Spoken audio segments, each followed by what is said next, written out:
अस्सलामुअलैकुम। कैसी है मेरी यूट्यूब फैमिली? उम्मीद है सब ठीक ठाक होंगे, खैर से होंगे। मैं भी ठीक ठाक हूँ अल्हम्दुलिल्लाह। आप लोगों की दुआएं हैं। चलें जी, आपकी आप ही एक नए व्लॉग के साथ हाजिर हो गई हैं। और आप लोगों को इंट्रो में समझ आ गई होगी क्या हालात हैं। रात को तूफान आया था, आंधी आई थी, बारिश भी साथ आई थी, तो बहुत बुरा हालात करके गई हैं। बहुत बुरा घर का जो है ना, वो कहते हैं ना, कोने कोने में जो उन्होंने अपना रंग दिखाया तूफान ने। तो चले जी, साथ साथ मैंने किचन का काम भी करी थी, खाना भी बना रही थी। क्योंकि जब छोटे बच्चे घर में हो ना, तो उनको जब भूख लगती है तो फिर काम करते करते ना, काम छोड़ के जो है ना, वो दोबारा उनको खाना बना के देना बहुत मुश्किल हो जाता है। मेरे लिए तो बहुत मुश्किल हो जाता है। तो मैंने कहा चले सबसे पहले यह है कि चाय बना के पी जाए। चाय बना के पी, तो चाय रख के ऊपर चूल्हे के, तो मैं कमरे में बेडशीट सेट करने चली गई। तो आई हूँ तो सारी चाय जो है ना, चूल्हे के ऊपर वो गिर गई। फिर पहले क्या किया, चाय को कप में डाल के मैंने बर्तन वॉश कर लिया चाय का। फिर साथ में ही मैंने चूल्हे को भी जल्दी से, मैंने कहा दोबारा अगर चूल्हा ऑन किया ना, तो ये सारा जो चाय ऊपर से ना, इसके सड़ जाएगी, जम जाएगी, तो ज़्यादा वो ख़राब हो जाएगा, उतारना मुश्किल हो जाएगा। मैंने कहा पहले चूल्हे को साफ़ किया जाए, फिर उसके बाद कुछ और किया जाए। चूल्हे को मैंने अच्छी तरह से ऊपर से सारा साफ़ करके, तो दोबारा मैंने उसके ऊपर चावल रख दिए थोड़े से अपने बेटे के लिए। मैंने कहा वो छोटा बच्चा है, अभी तो 2.5 साल का है। तो फिर मैं अगर काम को लग गई तो फिर ज़ाहिर पता है, बच्चे को जब भूख लगती है तो बच्चों को तो फ़ौरन चाहिए होता है, हर काम छोड़ के पहले उन्हें खाना चाहिए होता है। तो मैंने कहा चावल पके होंगे, तो फिर ये है कि जैसे ही उसे भूख लगेगी तो उसको खिला दूंगी मैं। चावल पका के मैंने रख लिए थे, और साथ ही मैंने कहा चले जल्दी से अब झाड़ू भी लगा लिया जाए, सारा जो मट्टी शट्टी है वो बाहर निकाल दी जाए। उसके बाद जो है ना, फिर वो तपड़ी शपड़ी लगाऊंगी।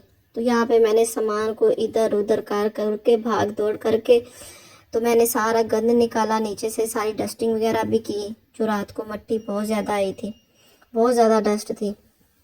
हालांकि हमारा घर बंद है, क्लोज है, मतलब ना किसी तरफ से भी ना कोई होता नहीं है कि किसी तरफ से कचरा आने का जो मतलब कि जगह हो, लेकिन फिर भी पता नहीं कचरा कहाँ से इतना ज़्यादा आ जाता है, समझ से बाहर है। हालांकि मैं हर वीकेंड पे मतलब हर वीकली जो है ना, मैं डीप क्लीनिंग करती हूँ। मगर फर्नीचर को इस तरफ करके, सोफे वगैरह के नीचे से अच्छे से साफ़ करती हूँ। लेकिन फिर भी इतना कचरा बहुत ज़्यादा जो है निकल आता है। और जब तूफ़ान आता है, आंधियाँ आती हैं इन महीनों में, तब तो बहुत ज़्यादा जो है, वो कहते हैं ना कि हर रोज़ की जो कहते हैं वो डीप क्लीनिंग ही हो जाती है। तो उसके बाद फिर मैंने दरमियान में ही, मेरे बेटे को भूख लग गई थी, वो असल में 2 ढाई साल का है ना, तो फिर बच्चों को आपको पता है जल्दी भूख लग जाती है। और साथ साथ ये बच्चे जो होते हैं ना, काम में ऐसे ही टांग अड़ाते हैं। ये कहता था मैं सफाई करता हूँ, तो दरमियान में नज़र आ रहा होगा कहीं कहीं कहीं ना झाड़ू पकड़ के लगा रहा होता है। तो फिर यहाँ पे मैंने पहले अपने बेटे को नहलाया, काम सारे छोड़ के उसको खाना खिलाया। फिर सुकून से फिर मैंने तपड़ी शपड़ी लगा के फर्श वगैरह धोया। और बाहर गैराज का तो बहुत बुरा हाल था, गाड़ी से कपड़ा भी उतर गया था। तो व्लॉग अच्छा लगा हो तो सब्सक्राइब कीजिएगा, शेयर भी कीजिएगा, लाइक कीजिएगा, कमेंट कीजिएगा, और वॉच टाइम भी पूरा कर दिए। मेरा फुल व्लॉग देखा करें ताकि वॉच टाइम पूरा हो जाए, मेरा अकाउंट भी मोनेटाइज हो जाए। चले जी, यहाँ पे मेरी सफाई हो गई थी डन, और मुझे हो गया था सुकून। जब तक घर साफ और नीट ना हो जाए, तब तक मुझे लगता है औरतों को ना बिल्कुल भी सुकून नहीं आता, खाना भी हजम नहीं होता। मेरे साथ तो बिल्कुल ऐसा ही होता है।